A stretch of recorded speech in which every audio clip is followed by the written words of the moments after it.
for American citizens, January 20th, 2025 is Liberation Day. Today, I will sign a series of historic executive orders. With these actions, we will begin the complete restoration of America and the revolution of common sense. It's all about common sense.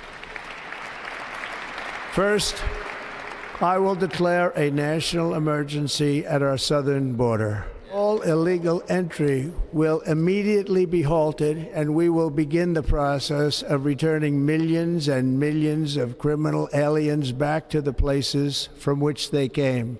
And I will send troops to the southern border to repel the disastrous invasion of our country.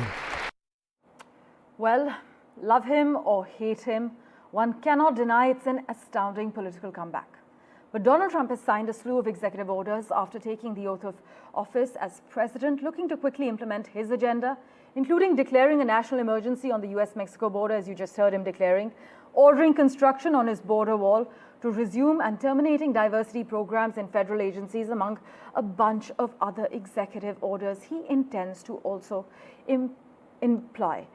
Chris Casquejo from Voice of America is with us at the moment. Chris, thanks so much again for joining us. Take us through all the day one executive actions Trump has announced and signed so far.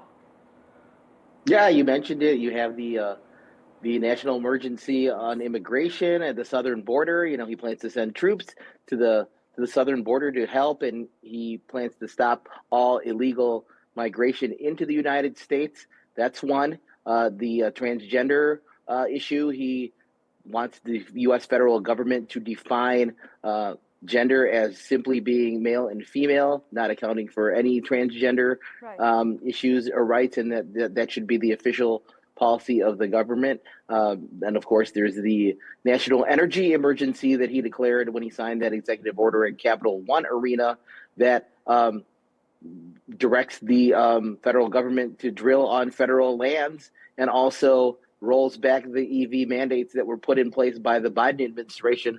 You know, these are moves that will definitely not help the climate crisis and the global warming issue, and it may set the world back in terms of trying to mitigate the increasing temperature.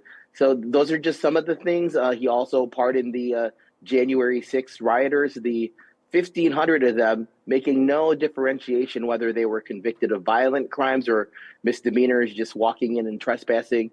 He pardoned all of them, commuted all of their sentences, and stopped the criminal process against the 600 that were still in the system. So there is a lot been going on, but those are some of the highlights of what he's done in his first day of office. Oh, I should also mention the TikTok ban. He also wants to delay implementation of the ban by 75 days, but this sets up an interesting test of the limits of presidential power, because the Supreme Court already weighed in and said that the law that Congress passed is legal, and Congress already weighed in, and those are two equal branches of the U.S. government. So we'll have to see how it plays out, whether Trump can supersede the Supreme Court and what Congress has already passed in terms of this law. So, yeah, that's something we'll be watching. Of course. Also, Chris, Trump has signed an order ending the weaponization of the federal government. Tell us more about this. Yeah, you know, this is one of the talking points that he had on the campaign trail. He accuses the Justice Department of being weaponized against him in particular, with the the classified documents case, when he was found to have documents at Mar-a-Lago. But that was one of the cases that was delayed for months and years by a Trump-appointed judge, Eileen Cannon. And then also the investigation by the January 6th Select Congressional Committee on Trump's role in inciting the rioters on January 6, 2021, 4 years ago. So he and his supporters believe that the Justice Department politically targeted him as opposed to conducting legitimate criminal investigations for wrongdoing.